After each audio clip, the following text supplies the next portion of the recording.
Olá, meus amados, hoje começamos a série Daniel. Cada semana postaremos uma pregação nova baseada no livro do profeta Daniel e eu creio que vai ser uma bênção para a sua vida. Assiste atento até o final. Se gostar, clique em gostei, deixe um comentário, compartilha com quem você ama. Shalom no seu coração.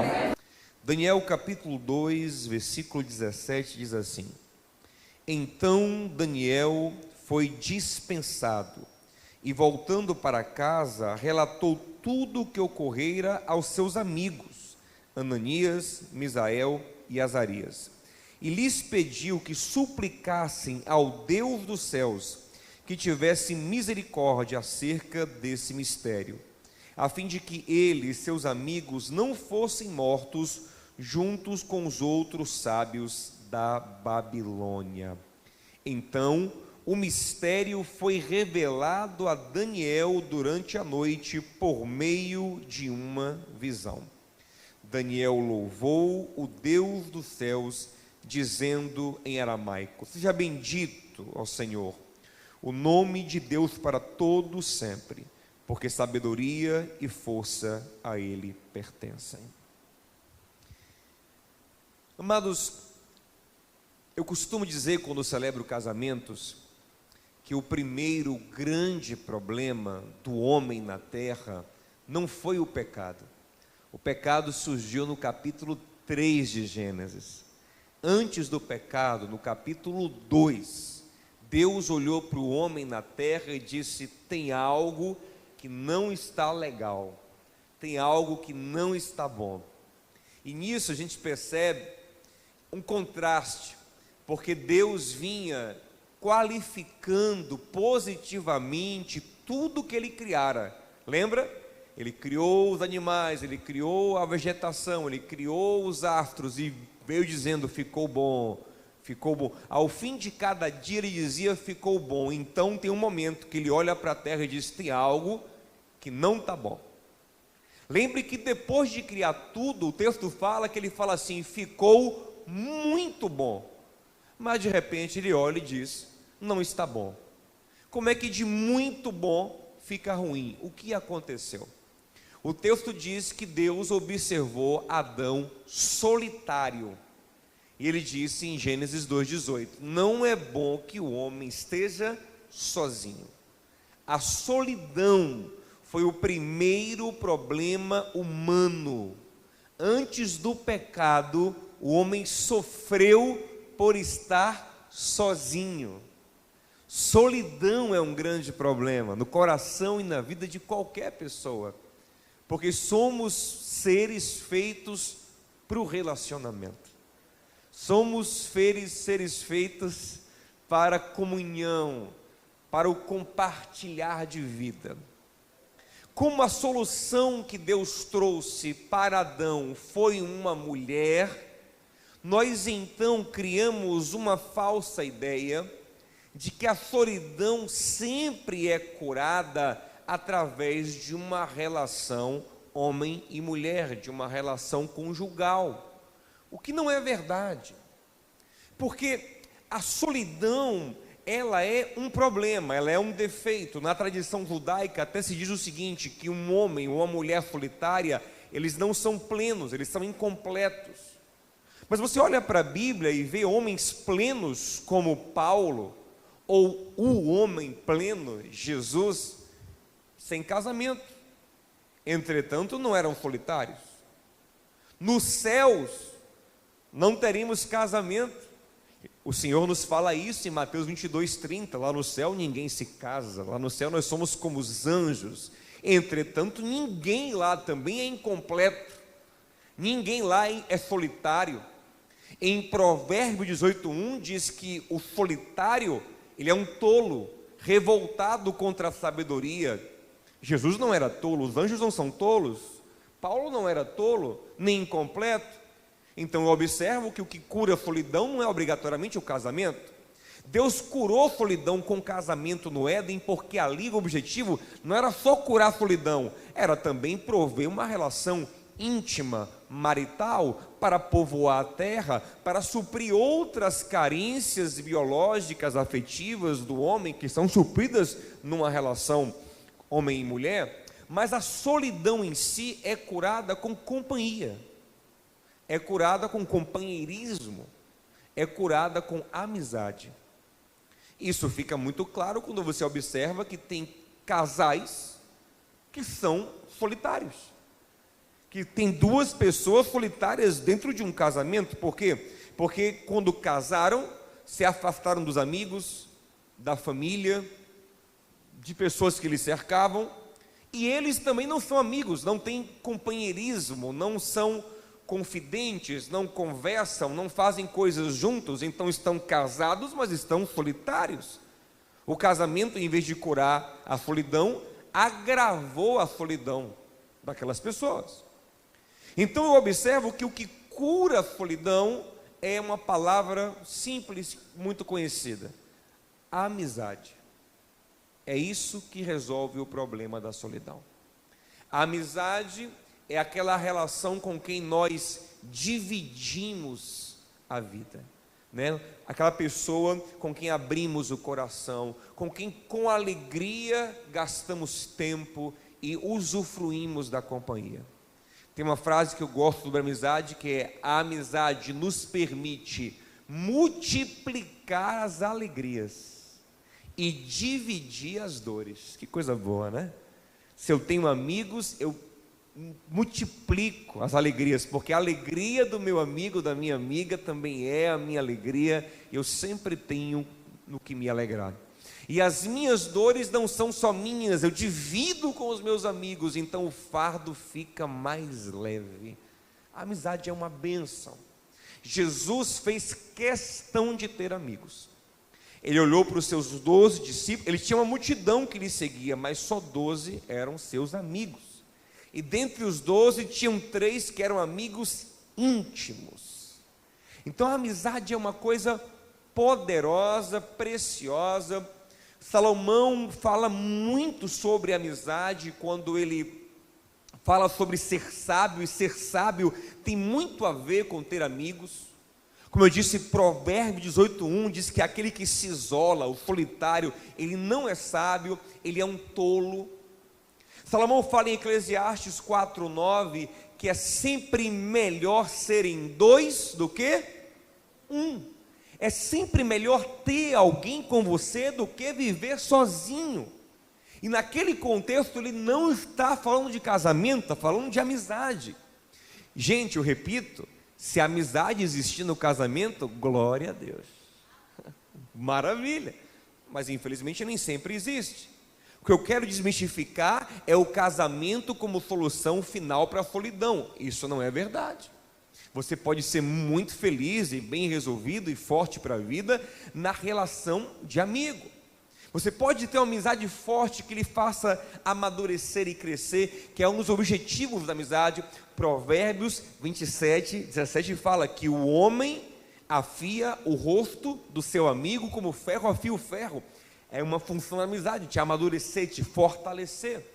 A amizade te permite ser mais forte para a vida. É o que Salomão fala: é melhor serem 2 do que 1. Aí dá algumas razões, porque eles produzem mais trabalhando juntos, então ganham mais. Porque se um tiver frio, o outro esquenta, ou seja, em horas difíceis eles mutuamente se ajudam. Quando um cai, o outro levanta. Ele fala assim: ai do que estiver só. Ó, solidão mais uma vez é um problema. Ai de quem estiver só, ele cai e ninguém está com ele para o erguer. Se o inimigo se levantar contra um, os dois resistem, ou seja, quando são atacados, eles se juntam e são mais fortes. Não sei quem já brincou de cabo de guerra. E cabo de guerra é uma coisa interessante. Você pode ser forte como for, mas se do outro lado tiver 2, 3, 4, meu amigo, complica para o seu lado. Aqueles 3 fraquinhos ali, quando se juntam, ficam uma força tremenda. Não é assim que funciona? Então assim é a amizade. Você se junta com alguém e a força multiplica. E Salomão fala o seguinte no versículo 12: o cordão de 3 dobras não se quebra facilmente. Eclesiastes 4:12. Coisa curiosa, ele fala que é melhor serem 2 do que 1. Aí ele fala de um cordão de 3 dobras. Espera aí, não são 2 pessoas? Não seria um cordão de 2 dobras? Por que tem 3 dobras? E aqui tem 2 explicações interessantes. A primeira é uma explicação da cultura judaica. Os rabinos pensam que a terceira dobra é a amizade, o relacionamento, é a cultura do relacionamento. Para ficar simples, sabe aquele amigo que você encontra com ele e você fala com ele de uma forma que só ele entende? Você tem um jeito de falar, você até muda quando está com ele, né?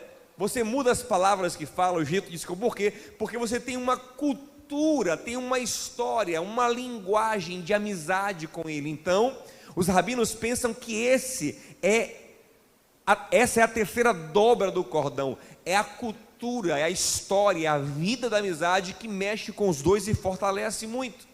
Mas eu gosto ainda mais da interpretação à luz de Cristo desse texto, porque o Senhor Jesus disse que quando nós nos unimos nele, quando 2 pessoas somente, não precisa de 2, estão nele, o próprio Jesus está ali também. Então Deus é a terceira dobra de uma amizade construída nele. Sempre que 2 pessoas se unem em Cristo, Deus está no meio deles. Isso é poderoso, e isso não se quebra facilmente. Isso libera um poder maravilhoso, libera um poder tremendo para as nossas vidas. E muitas vezes, aconselhando pessoas no gabinete, pessoas maravilhosas, mas que têm muitos problemas na vida, na fé, eu percebo que a principal problemática é não ter amigo crente, é não ter com quem caminhar, é não ter pessoas que possam proporcionar a ele esse cordão de 3 dobras. Gente boa de Deus, que quer Jesus, mas que não consegue vencer essa barreira para fazer um amigo, para caminhar com alguém. E eu quero te mostrar aqui, de uma maneira muito simples, como Daniel nos ensina lições poderosas acerca de amizade. Na vida de Daniel, a amizade foi fundamental. Ele foi uma bênção para os seus amigos, e os amigos também foram uma grande bênção para a vida dele. E eu tenho certeza, meu irmão, que Deus quer te abençoar muito através de amizades.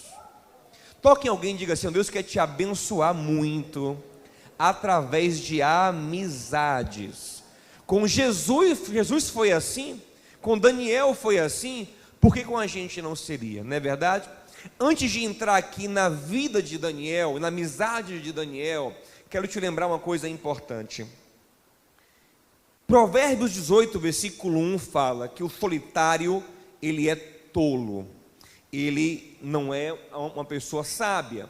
Mas você continua nesse capítulo de Provérbios, e no versículo 24, o mesmo Salomão vai falar o seguinte: olha, quem tem muito amigo sai perdendo, mas tem um amigo mais chegado que um irmão.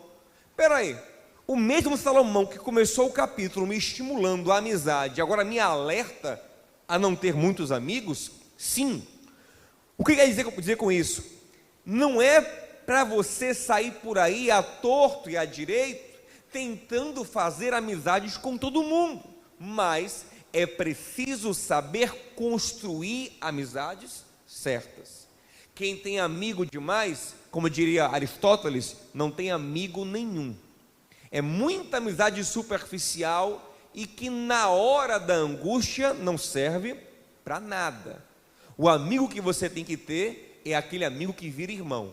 É o amigo de Provérbios 17:17. Ama o amigo em todo tempo, e na angústia nasce um irmão.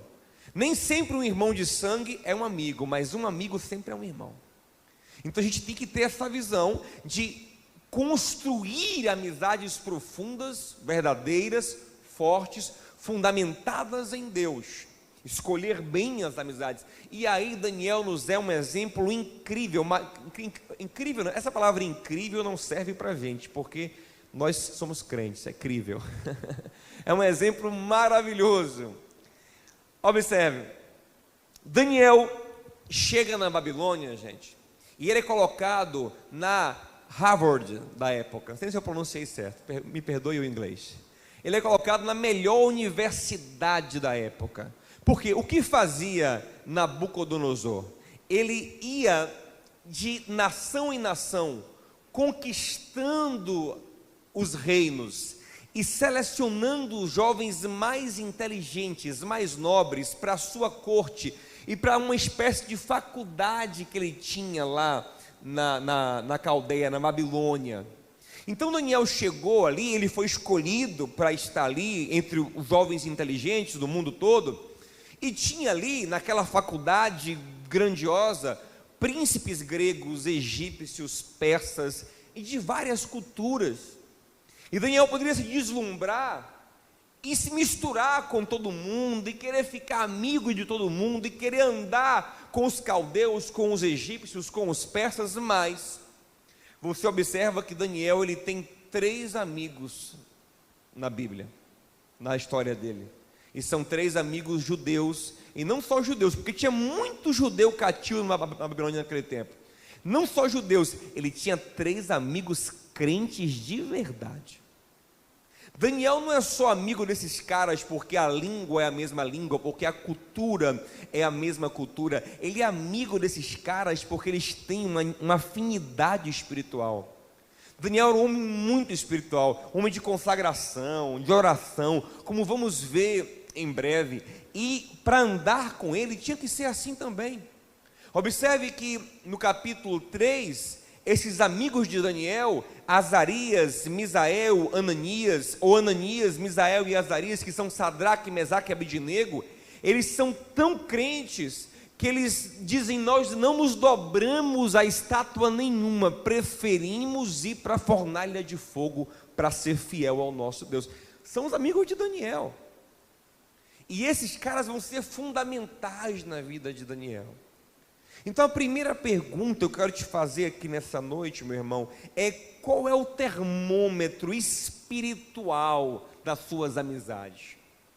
São as amizades onde há um fervor espiritual, são amizades onde você cultiva oração, onde um anima o outro para ir para a igreja, para ler a palavra, quando se senta, se conversa de coisas espirituais, há um fervor por Jesus cultivado. Ou são amizades que são baldes de água fria na sua vida com Deus, que só travam você? Aqueles amigos que só animam para coisas da carne e do mundo, mas nunca animam para as coisas de Deus. Você chamar ele meia-noite para assistir a estreia dos Vingadores, ele anima para ir com você. Chamar ele 1 da manhã para virar à noite assistindo o seriado que lançou, ele anima com você. Ele passava na sua casa para ir no barzinho, aí ele passa, mas para ficar 1h30 aqui no culto, ele não anima, né? Falar de Jesus dá coceira no ouvido, até diz que é crente, mas nunca fala de Deus com você, não tem prazer. Então você tem que começar a observar isso, meu amigo. Que amizades você tem cultivado, e não só olhar para os seus amigos, mas para você mesmo. Você é esse amigo que fomenta a vida com Deus para quem lhe cerca? Porque a gente é muito assim: realmente, pastor, eu estou mal de amigo, né? E você? Seus amigos estão bem de você? Sabe? Olha que coisa legal. Daniel capítulo 1, versículo 8, diz que Daniel propôs no coração não se contaminar com as iguarias do rei, não só por causa dos sacrifícios aos ídolos da comida, mas pelo ambiente de escárnio. Daniel não queria estar na roda dos escarnecedores, naquele lugar ali onde Deus não era honrado. Ele queria comer à parte as verduras dele. Gente, imagina aí, o rei dava da comida dele. O rei é um imperador riquíssimo. Se fosse hoje, eu não sei que comida eles comiam naquele tempo, naquele contexto babilônico, mas hoje poderíamos pensar que um rei, um imperador, ia comer o quê? Ia comer o melhor sushi que existisse, ia comer as melhores carnes, as picanhas mais gostosas, aquela carne daquele boi japonês que toma uma massagem, né? O rei ia comer o melhor camarão, a melhor lagosta. Estou dando fome já, né, gente? ia comer só coisa gostosa. Era isso que estava ali. Aí Daniel inventa: não, vou fazer um jejum, vou comer só verdura. Imagina aí, gente. Imagina você podendo comer só coisa gostosa, aí seu amigo inventa que ia fazer um jejum. E quando ele inventou, ele chegou para o chefe da cozinha e falou assim: olha, você vai dar verdura para mim e para os meus amigos também. Imagina aí. Se os caras não fossem crentes, espera aí, Daniel, que negócio? Não, Daniel, você quer ser crente demais, não vá sozinho aí, meu amigão. Deus não falou comigo não, Deus falou com você. Os caras colaram: Daniel, você quer consagrar? Quer ser santo? Vamos jejuar com você. Rapaz, tem que ser crente, tem que ser amigo de verdade, crente de verdade. Então assim, você tem amigos desse naipe na sua vida que colam na consagração. Vamos abrir um jejum? Vamos orar? Vamos para a igreja? Vamos fazer uma vigília? Vamos! Nós temos que ter e ser amigos assim, amém, gente? Pô, não estou podendo ir para o culto, não, eu passo para te dar uma carona. Poxa, eu estou desanimado, eu vou aí te visitar, a gente vai orar junto. Vamos, sabe? Aleluia, a gente tem que ter isso na nossa vida, irmão.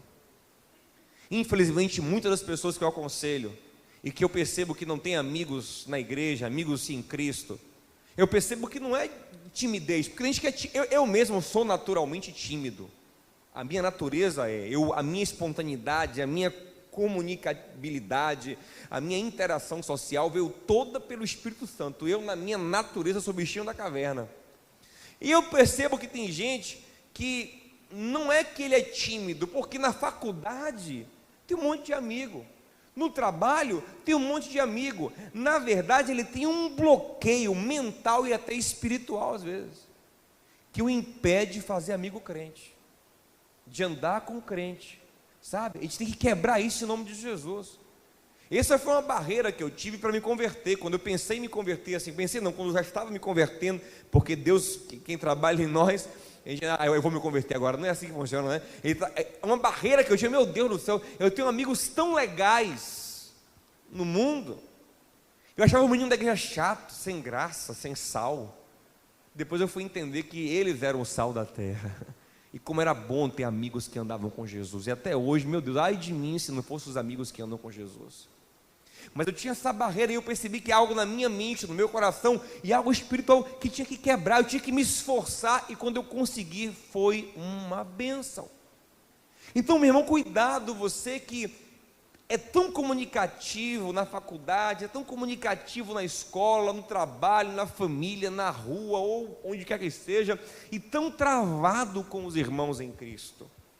É preciso que você se abra mais, se permita mais. Tem uma coisa que bloqueia um pouco a amizade entre crentes, sabe o que é? É a hipocrisia. É a gente às vezes querer mostrar algo que a gente não é. Então, porque assim, no mundo não tem isso.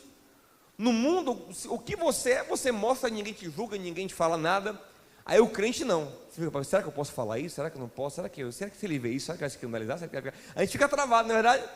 Mas, irmão, seja quem você é, espontâneo, autêntico, né? E que haja maturidade também para a gente poder perceber as falhas do irmão e ainda assim caminhar junto em Cristo. As amizades com pessoas que andam com Deus fazem toda a diferença na vida um do outro. Nós não podemos ter comunhão profunda com as trevas, não é verdade? E às vezes é isso que acontece. Quando o seu melhor amigo, a pessoa mais íntima do seu coração, ela não anda com Jesus, você estabelece uma comunhão profunda com as trevas, com alguém que às vezes está ali guiado pelo diabo, até sem querer, coitado, às vezes até inocente, mas inocente que eu falo no sentido de ignorante, mas infelizmente endemoniado, infelizmente cheio da carne e do mundo, ministrando a tua alma. Já contei aqui o caso de uma irmã que ela era casada, isso antes de ser crente, e tinha uma amiga, e essa amiga ficou semeando no ouvido dela: separa do seu marido, larga seu marido, você não gosta de ficar dependendo de homem, porque o marido dela viajava, ou trabalhava numa empresa que de vez em quando o mudava de lugar. E a amiga disse: você aceita? Isso é um absurdo, aceitar ficar indo atrás de homem? Não, você tem sua carreira, sua vida. Até uma hora que essa semente da amiga entrou no coração, ela bateu o pé firme com o marido, que não ia mais se mudar, e o marido teve que se mudar pelo trabalho, e separaram. Quando ela se converteu anos mais tarde, ela, quis resgatar o casamento, já não dava mais, o marido já tinha casado com outra, enfim, fim da história. Essa amiga continuou na vida dela, ela mesmo crente, a amiga continuou. E anos mais tarde, ela pega a amiga fazendo exatamente a mesma coisa com a filha dela, que estava recém-casada. Larga esse homem, você vai ficar nessa? Você é uma menina inteligente, bonita, atrás de homem. É exatamente, foi que ela caiu a ficha. Não é que a amiga era uma pessoa ruim, não é que a amiga queria destruir propositalmente o casamento da filha, como ajudou a fazer com o dela, é que a amiga tinha esse conceito na alma, ela tinha essa visão, de que casamento era algo descartável, o que importava era desenvolver a carreira a todo custo. Semeou no coração dela, frutificou, estava semeando na filha. Então ouça, meu irmão, não é que as pessoas que não conhecem Jesus são pessoas descartáveis, pelo contrário, nós também só somos salvos pela graça, pela misericórdia, é a bondade dele trabalhando em nós, nós não somos melhores do que ninguém, mas se eles não andam alinhados com Deus, naturalmente brota coisas da carne, que semeiam em teu coração e vão te inflamando, te contaminando, te moldando ao mundo. Você entende isso? Então as pessoas mais íntimas da tua alma, elas têm que estar alinhadas com Jesus. Lógico, eu posso estar ali para influenciar, para ser uma bênção. Jesus estava também no meio de gente pecadora para influenciar, para ser uma bênção, mas quem gozava da intimidade de Jesus eram os discípulos, e entre os discípulos, 3 em especial, sabe? Então as pessoas íntimas do teu coração têm de ser pessoas que andam com Jesus, que você vai abrir o coração, vai pedir conselho, vai expor, mas pastor, não tenho isso na minha vida, infelizmente. Irmão, você tem que desenvolver. É por isso que Deus nos chama não só para frequentar igreja, mas para ser igreja, para ser uma família. Não é à toa que Ele é o Pai, nós somos irmãos, para ser família, para caminhar junto, para dividir fardos, para aconselhar um ao outro, para ajudar um ao outro. Isso é fundamental. Que você saia daqui nessa noite dizendo: eu preciso ter amigos crentes, eu tenho que andar com irmãos, eu tenho que ter gente para dividir as minhas cargas, para me aconselhar, para desabafar, para orar comigo. Eu preciso disso, porque se alguém não ocupar esse lugar na sua vida, alguém lá fora vai ocupar, e não vai ocupar com a propriedade devida. Olha o que aconteceu. A Bíblia diz que teve um problema lá. O rei Nabucodonosor teve um sonho que perturbou ele, os sábios não conseguiram revelar o sonho, Daniel, Sadraque, Mesaque e Abednego ainda não estavam exercendo a função de conselheiros do rei, mas no pacote o rei mandou matar todo mundo, inclusive Daniel, Ananias, Misael e Azarias. Mandou matar todo mundo. Daniel ficou sabendo daquilo, e o que ele fez? Ele não saiu sozinho tentando resolver, ele não foi sozinho: eu vou orar, fazer um propósito, fazer um jejum. Não, ele sabia que ele precisava do apoio emocional e espiritual dos seus amigos, e ele correu nos amigos para os 4 orarem juntos, pedindo misericórdia a Deus. Olha como isso é importante, meu irmão. Agora eu te pergunto: você tem essas pessoas na sua vida? Oh, que bom! Você tem essas pessoas na sua vida, meu irmão? Você é uma pessoa dessa na vida de alguém, meu irmão? E ele correu lá. Olha que coisa linda. O rei Nabucodonosor fez uma promessa: quem revelasse, interpretasse o sonho, seria braço direito do rei no império. E o texto diz em Daniel capítulo 1, versículo 17, marca aí na sua Bíblia, que Sadraque, Mesaque e Abednego, ou Ananias, Misael e Azarias, eles tinham um dom de sabedoria, conhecimento, mas o dom de revelar, interpretar sonhos, Deus só deu a Daniel. Ou seja, os três estão orando para Daniel ter a revelação, sabendo que se Daniel tiver a revelação, ele do dia para a noite vira um governador, alguém muito maior do que eles. Mesmo assim, estão orando, dizendo: Senhor, levanta Daniel, exalta Daniel. Olha que coisa linda essa amizade, gente, que coisa pura, porque amigo de verdade é esse, é aquele que quer ver o outro crescer. Amigo falso estava assim agora: Senhor, revela quem o Senhor quiser. Por que, Daniel? A quem o Senhor quiser dar, quem for achado digno. Eu vou lhe contar aqui, Daniel pecou ontem, viu? Estava um tentando passar a perna no outro, estava um com inveja do outro, um competindo com o outro. Não, estava todo mundo orando para Daniel receber a revelação e Daniel ser exaltado. Está entendendo? Jesus, quando estava em angústia, ele chamou Pedro, Tiago e João para orarem com ele. Porque se Jesus precisou de amigos com quem pudesse desabafar e orar junto, como é que eu não preciso? Como é que você não precisa, meu irmão? Você tem que ter amigos crentes. Você vai sair daqui com esse martelo na sua cabeça hoje. Meu Deus, eu tenho quase um amigo crente. Você tem que ser, em nome de Jesus, e fazer amigos crentes. Olha que coisa interessante. A Bíblia diz que Deus deu a revelação a Daniel. E deu não só porque Daniel estava orando, mas porque todos eles estavam orando juntos. Gente, quando Deus nos vê, aleluia, em unidade, em comunhão, Deus nos abençoa. Quão bom e agradável é que os irmãos vivem em união, ali o Senhor ordena a sua bênção e a vida para sempre. Deus gosta disso, Deus aprecia essa unidade, Deus ama ver seus filhos unidos num propósito, ajudando um ao outro, cooperando um com o outro. Jó sofreu um bom tempo, e Deus queria restaurar Jó e ficou esperando. Jó dá provas de maturidade, quebrantamento, e Jó vem dando provas, reconhecendo que falou bobagem, reconhecendo a soberania de Deus. E ali no versículo 10 do capítulo 42, assim, que Jó dá a última prova. Jó começa a interceder pelos amigos dele, mesmo os amigos tendo feito tão mal a Jó. Jó mostrou que perdoou os amigos, coração limpo, ainda está abençoando os amigos. E vou abrir aqui um parêntese.